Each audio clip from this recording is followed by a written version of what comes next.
সালামু আলাইকুম। আজকে এমন একটি গাছ নিয়ে কথা বলবো যে গাছটা আসলে খুবই উপকারী আমাদের সবার জন্য না, বিশেষ পার্টিকুলার কিছু কারণে এই গাছটা মানে স্পেশালিটি অনেক হাই।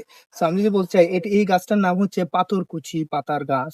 যেই গাছটার উপকার যদি বলি, বিশেষ করে আমাদের শরীরে বিভিন্ন কারণে আমাদের যে ওয়েস্ট প্রোডাক্ট গুলা তৈরি হয়ে ওয়েস্ট প্রোডাক্ট গুলা বন্ডিং করে যখন কিডনিতে স্টোন হয়, কিডনি, পিত্তথলি বা আদার যে কোনো বডি পার্টসে যখন স্টোন হয়, এই স্টোন গুলা রিমুভারের জন্য এই পাতাটা 100% কার্যকরী।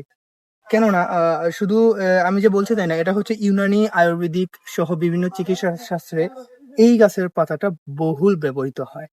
সো এছাড়াও এটার গ্যাস্ট্রিকের কিছু সমস্যায় কাজে আসে। তারপর যাদের মূত্র ও থলি, মূত্র নালী এগুলাতে যাদের ক্লিয়ার থাকে না বা প্রস্রাব ক্লিয়ার থাকে না, তাদের জন্য এটা অনেক বেশি উপকারী।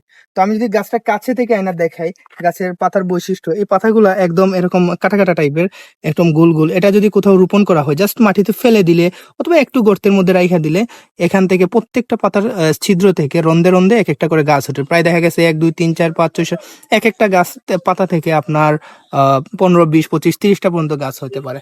তো এটাই ছিল এই গাছের বৈশিষ্ট্য। বিশেষ করে এটা খুবই উপকারী গাছ। আমি এই জন্য এটা এখানে লাগিয়েছিলাম আমাদের ছাদ বাগানে বলতে পারেন, ছাদের উপর। এটা খুব ভালো লাগে এবং এটা এমনিও খেতে পারেন, এটার বেশ উপকারিতা আছে।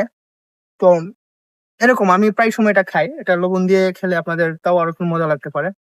তো আর আমার যদি পরিচয় দিই, আমি হচ্ছি MLT, BSc in lab medicine, MSc microbiology. আমি একজন মাইক্রোবায়োলজিস্ট। তো এই ছিল এই গাছের আজকের গুরুত্ব। সবাই ভালো থাকবেন। ধন্যবাদ আমাদের ভিডিওটি দেখার জন্য।